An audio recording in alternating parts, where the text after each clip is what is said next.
कैसे इस गरीब घर जमाई ने 50 करोड़ का हीरा गिफ्ट किया, ये देखकर चौंकी मत। ये गरीब लड़का बड़े बड़े बिजनेसमैन और माफिया डॉन से जूते साफ करवा सकता है। ये किसी 7 स्टार होटल में जाकर लाखों का बिल बिना पे किए निकल सकता है। और यही लड़का 20 रुपए का नींबू पानी भी उधार में पीता है। यही है वजह कि आज पूरी दुनिया इस कहानी की दीवानी है। किधर जाना है? अरे मैं आहान हूँ, मैं भी इस बर्थडे पार्टी पे इनवाइटेड हूँ, मैं गेस्ट हूँ। आप बड़े लोगों का पार्टी चल रहा है, थकने रहा है। अरे लेकिन मैं गेस्ट हूँ, मैंने कहा ना।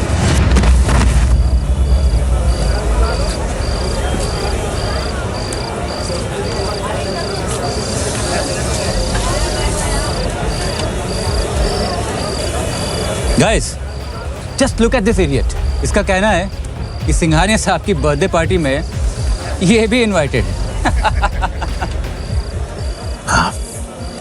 शनाया, बेबी, घर चलते हैं। कब? बेबी? शनाया, तुम जानती हो क्या सड़क छाप को? नहीं नहीं, नॉट एट ऑल। कौन हो तुम? है कौन ये भिखारी और इस पार्टी में क्या कर रहा है? Who the hell are you? इतना सुनते ही आहान शॉक्ड हो जाता है। ये पहली बार नहीं था जब शनाया ने आहान की बेइज्जती की थी। शना, लगता है तुमने कुछ ज्यादा ही पी ली है। Seems you're high। चलो घर चलते हैं। ए निकम्मे, चल निकल यहाँ से। सिक्योरिटी, इस कचरे को उठाकर बाहर फेंको। ठीक उसी समय बर्थडे बॉय सिंघानिया पहुंचता है और सभी लोग उसको बर्थडे विश करने उसके पास जाते हैं। लेकिन अचानक सिंघानिया की नजर आहान पर पड़ती है और वो आहान को अपनी पार्टी में देखकर चौंक जाता है। ये सारा नजारा देखकर बाकी लोगों के पसीने छूट जाते हैं। आहान सिंह रायजादा साहब, धन्यवाद हमारे जो आप यहाँ मुझ जैसे गरीब के बर्थडे पार्टी में पधारे। आइए सर, प्लीज प्लीज आइए सर। लेकिन आहान कुछ नहीं बोलता है और चुपचाप वहां से बाहर निकल जाता है। बाहर जाकर वो शनाया का इंतजार करता है।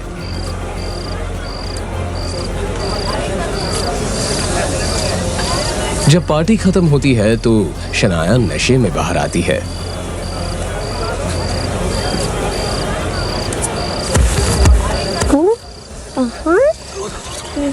चलो उधर चलो। बीवी है, चल। आगे तो यस। अब हम घर जाएंगे। हाँ हाँ, आराम से आराम से। घर चलते हैं।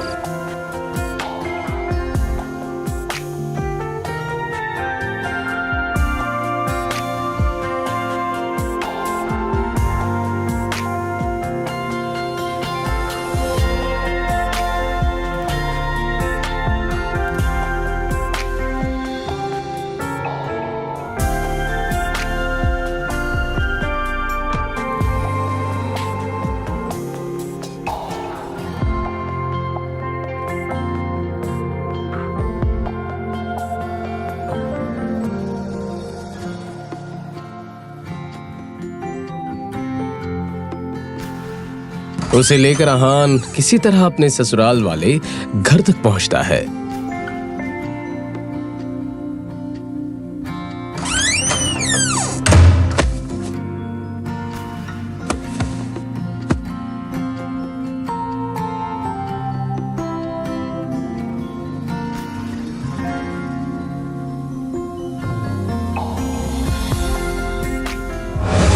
घर पहुंचते ही शनाया का कजिन शौर्य मिल जाता है। लीजिए, पेश हैं बीवी के टुकड़ों पर पलने वाले टुटपुंजिए। ऐसे नसीब लेकर ना कुछ कम ही लोग पैदा होते हैं। बीवी के टुकड़ों पर पलने वाले घर जमाई। इस शर्म से डूबकर मर क्यों नहीं जाते हो? आहान कुछ नहीं बोलता है। तभी शनाया की कजिन सिस्टर शगुन बोलती है, छोड़ो ना शौर्य, जिसकी ढेले भर की भी इज्जत नहीं उसके मुंह क्यों लग रहे हो? पता नहीं शनाया को इस भिखारी में ऐसा क्या लगता है जिसे घर से बाहर भी नहीं निकालती है। आहान अपने ससुराल में रोज ऐसे ताने सुनता था। उसे तो ऐसी बातें सुनने की आदत हो गई थी। कभी साला बोलता तो कभी साली। आहान की बीवी शनाया भी उसको गाली देने में पीछे नहीं रहती थी। फिर भी आहान इन सब की गलतियों को माफ कर देता था क्योंकि उसे शनाया से सच्चा प्यार था।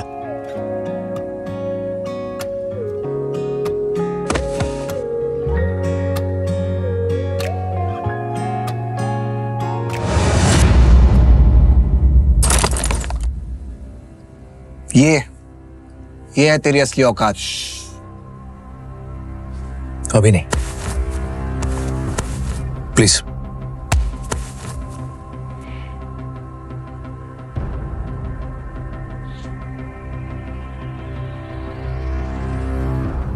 जिस दिन इन्हें मेरी हकीकत पता चलेगी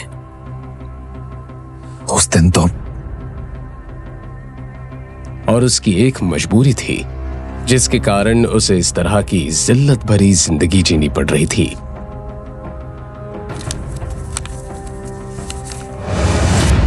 आहान की हकीकत क्या थी ये कोई नहीं जानता था, लेकिन न जाने क्यों आहान भी किसी को नहीं बताना चाहता था। वैसे आहान इतना बेइज्जत होने के बावजूद भी सिर्फ शनाया की वजह से ही चुप रहता था।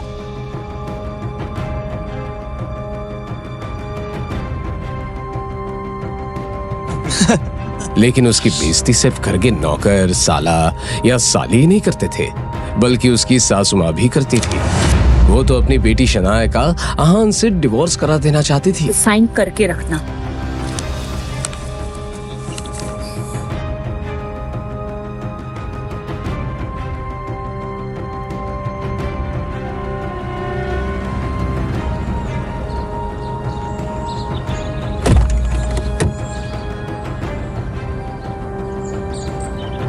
हम अभी किसी को मिलने अंदर जा रहे हैं और उन सबके सामने गलती से भी तुम्हें ये नहीं बोलना है कि तुम मेरे हस्बैंड हो। कोई तुमसे कुछ भी बोले तो उनको यही बताना कि तुम मेरे नौकर हो। ओके? मगर शनाया जी। क्या मगर शनाया जी? हाँ, तुम्हें पता भी है लोग अंदर बैठे हैं उनकी कितनी ऊंची पोजीशन है, कितने अमीर है वो लोग। अगर उन्हें पता चल गया ना कि तुम जैसा निकम्मा और नाकाबिल लड़का मेरा हस्बैंड है तो उनके सामने मेरा बहुत गलत इंप्रेशन पड़ेगा, बहुत बेइज्जती हो जाएगी मेरी। इसलिए प्लीज मैं जैसा बोल रही हूँ वैसा ही करना। ठीक है शनाइश। ये पहली बार नहीं था कि शनाया अपने गरीब पति आहान की बेइज्जती कर रही थी। शनाया और उसके घर वाले आहान को एक कुत्ते से भी बदतर समझते थे, लेकिन आहान किसी की बातों का बुरा नहीं मानता था, क्योंकि उसे अपनी बीवी शनाया से बेइंतहा प्यार था। अब जब शनाया अपनी दोस्त रूपल के साथ कुछ बिगड़ैल रईस दोस्तों से मिलने होटल जा रही थी। तो मैं लास्ट वार्निंग दे रही हूँ हान, आज के दिन कोई तमाशा मत खड़ा करना। शनाया और रूपल अंदर जाते हैं। आहान उनका बैग पकड़े उनके पीछे पीछे नौकर की तरह अंदर जाता है। अंदर बिगड़ैल रईसजादे प्रेम मल्होत्रा, राज बेदी और पारस अग्रवाल बैठे थे। वैसे तो वो रूपल के दोस्त थे, लेकिन जैसे ही उन्होंने शनाया को देखा उसकी खूबसूरती देखकर दंग रह गए। ये कौन है गुलाब जैसी खूबसूरत? ओ ये she is my best friend Shanaya. Hi Shanaya. Aahan के पुराने कपड़े और फटे जूते देखकर पारस पूछता है, लेकिन इस गुलाब के साथ ये कांटा कौन है?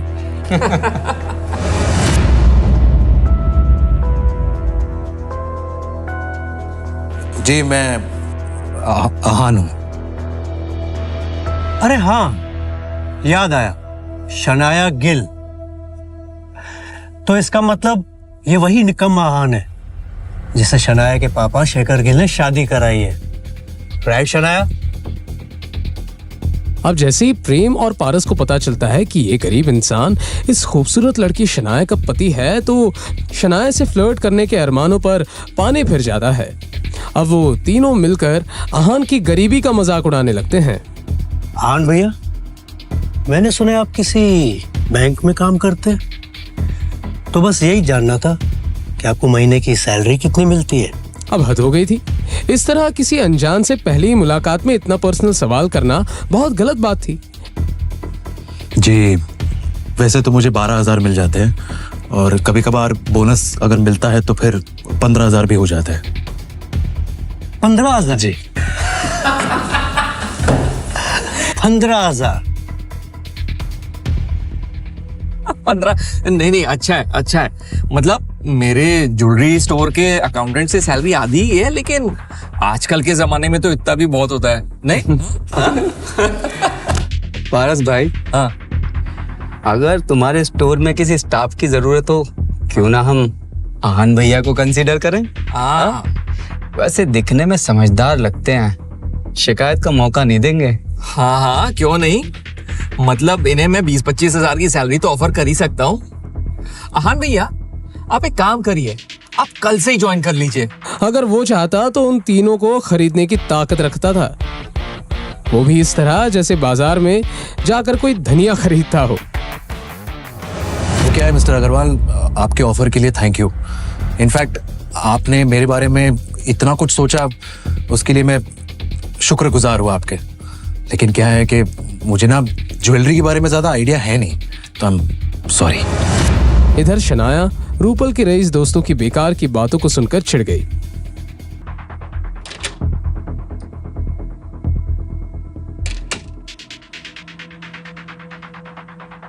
वॉशरूम को यूज करने के बाद जैसे ही वो बाहर निकली, बाहर आते ही उसने देखा कि दरवाजे के बाहर एक मोटा सा गंजा भद्दा सा अजीब सा आदमी खड़ा था।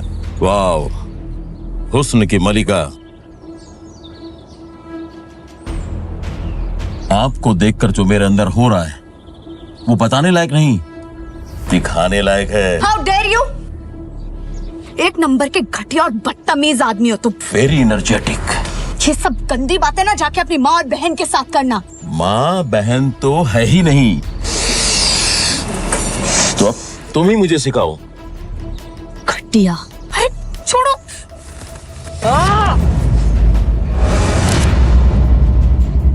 अब शनाया ने ज्यादा सोचे बिना उस आदमी के मुंह पर एक थप्पड़ चढ़ दिया।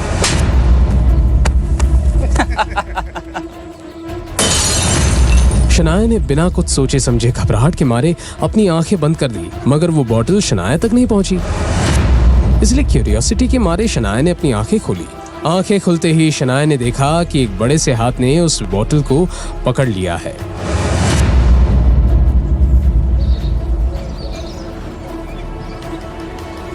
लगता है आपने कुछ ज्यादा ही पी लिया।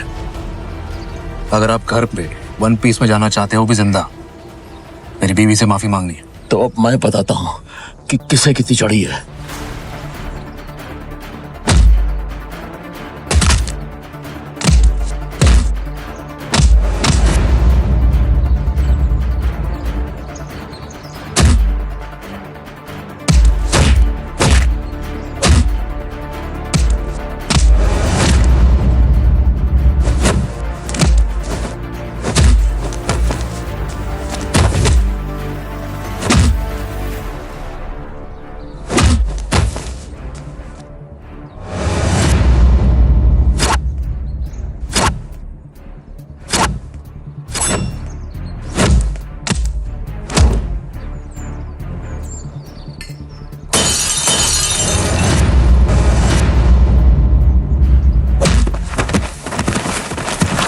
अहान के इस मूवमेंट से शनाया हैरान थी। उस बेचारी को अपनी आंखों पर यकीन नहीं हो रहा था।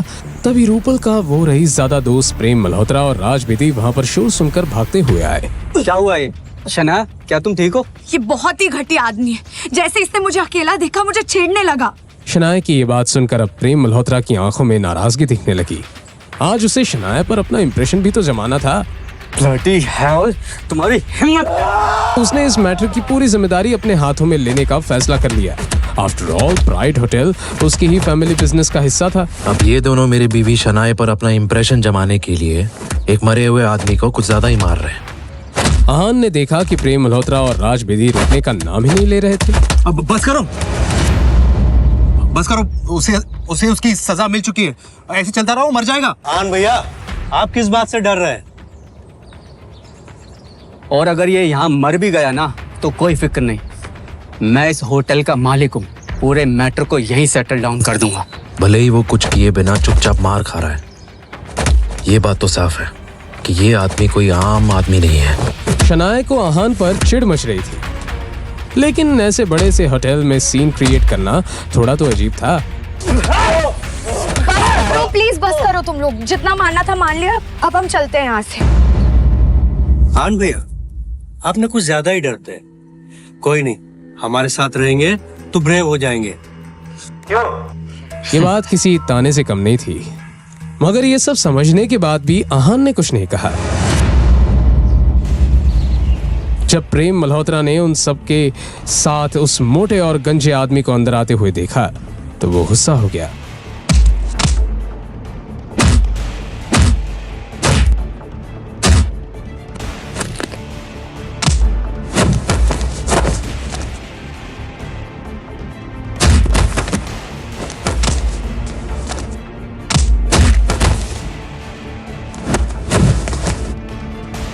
प्रेम मल्होत्रा कोई सीधा साधा फाइटर नहीं था, उसे कराटे में ब्लैक बेल्ट मिला था। एक एक करके प्रेम मल्होत्रा ने गजेंद्र के सारे साथियों को हरा दिया।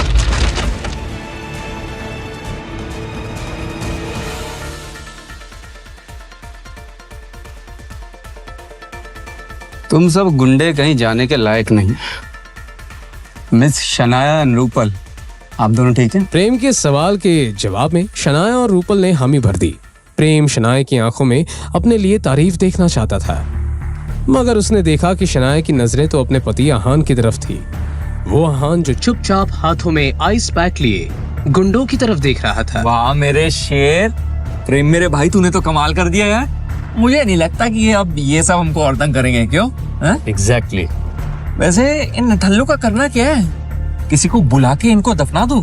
पारस बस अपनी बात को बड़ा चढ़ा के कह रहा था, वो सच में ऐसा कुछ करने की हिम्मत नहीं रख सकता था।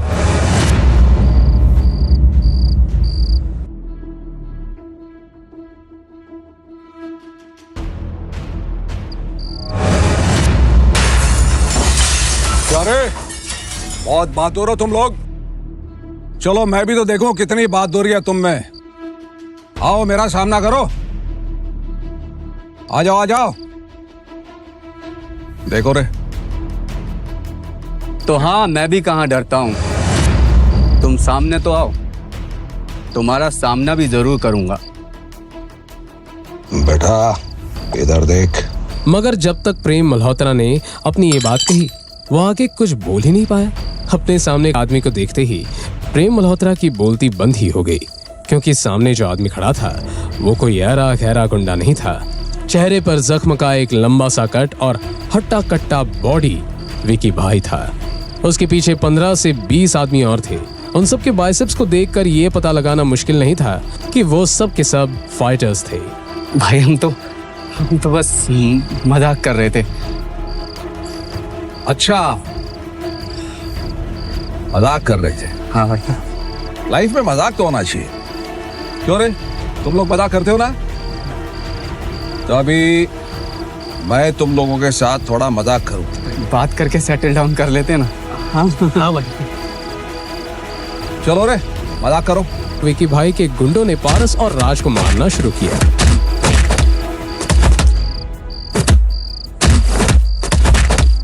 अरे तोड़ो तोड़ो, ठीक से तोड़ो इनको। विकी भाई को अपने सामने चल रहा ये तमाशा देखकर बहुत मजा आ रहा था। 3 अमीर लड़के, 2 खूबसूरत लड़कियां और अंधेरे में बैठकर आहान। भाई प्लीज भाई माफ कर दीजिए भाई। अरे लेके जाओ।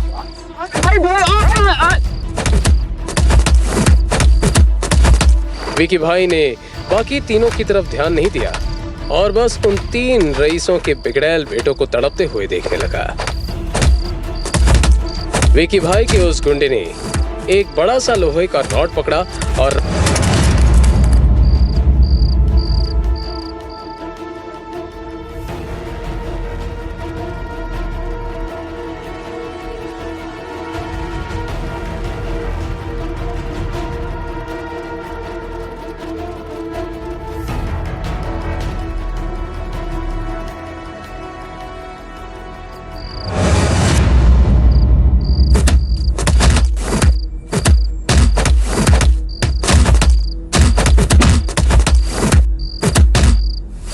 इसके हाथ पैर तोड़ दे, तब भी जबान बंद हो ना तो मुंडी तोड़ डाल। और 13वीं वाले दिन इसके मेयर बाप को 2 करोड़ रुपए भेज देना। शनाया ने गुस्से से चिल्लाकर कहा। विकी भाई ने जब इस आवाज की डायरेक्शन में देखा तो उसकी आंखें खुली की खुली रह गई। उसे अपनी आंखों पर यकीन नहीं हो रहा था।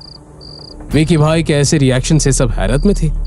क्यों शनाया की सिर्फ आवाज सुनकर विकी भाई जैसे बड़े गुंडे के माथे पर पसीना आ गया।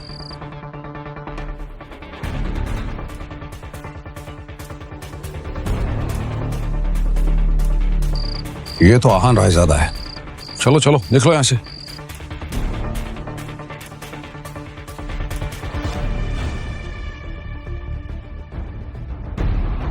क्या विकी और आहान का पहले भी कहीं सामना हो चुका है?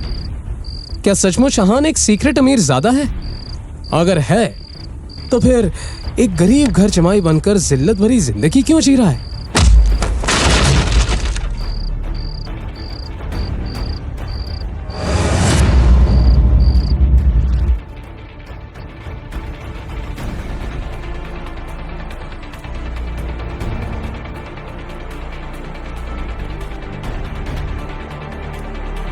क्यों शनाया के पापा ने उसकी शादी अहान जैसे गरीब फटीचर से करवा दी? क्या होगा जब अहान की हकीकत सामने आएगी? इन सभी सवालों के जवाब के लिए नीचे दिए गए लिंक पर क्लिक करके इंस्टॉल कीजिए पॉकेट FM और फ्री में सुनिए दुनिया भर में हंगामा मचाने वाली ये जबरदस्त कहानी सीक्रेट अमीरजादा।